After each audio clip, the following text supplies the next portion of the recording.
দর্শক, আপনারা দেখতে পাচ্ছেন আমাদের স্বনামধন্য কন্টেন্ট ক্রিয়েটর মোহাম্মদ ইকবাল ভাই। আসলে তার দক্ষতা আর আবিষ্কার দেখলে আমরা হতবাক হয়ে যাই।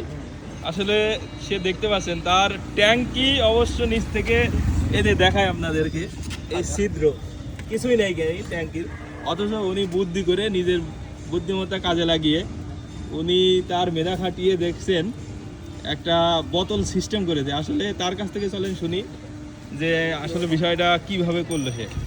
আসসালামু আলাইকুম ইকবাল ভাই। ওয়ালাইকুম আসসালাম। আসলে কেমন আছেন আপনি? আলহামদুলিল্লাহ ভালো আছি। বলছি, আপনি যে দক্ষতাটা, আপনার এই মেধাটা কাজে লাগিয়েছেন, এই বুদ্ধিটা আপনার মাথায় কিভাবে আসলো?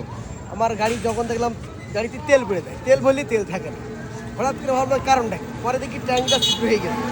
মিস্ত্রির কাছে গেলাম, সে বলছে কি যে 4,000 টাকা লাগবে ট্যাঙ্কিটা ছিদ্রটা কাটাই করে পরিষ্কার পরিচ্ছন্ন করে ঠিক করতে। হ্যাঁ। তখন ভাবলাম যে পুরোনো জিনিস ঠিক হবে কি না। তখন নিজে একটা বুদ্ধি, উপস্থিত একটা বুদ্ধি কাটলাম ও আচ্ছা। যে একটা বোতল লাগাই। তখন নিজে নিজে একটা বোতল লাগাই নিয়েছি, ব্যাস, চলে চলে গেছে। এখন আপনার এই বোতলে আসলে তেল কেমন সাশ্রয় বা খুবই ভালো স্বাস্থ্য। কত মানে মাইলেজ কেমন পাচ্ছেন আপনি? মাইলেজ আগের তুলনায় আরো 20 কিলো বেশি পাচ্ছে। আগে কোথাও 40, এখন প্রায় 60 করে। ও আচ্ছা আচ্ছা আচ্ছা, ঠিক আছে। ধন্যবাদ ইকবাল ভাই, আপনাকে অসংখ্য ধন্যবাদ।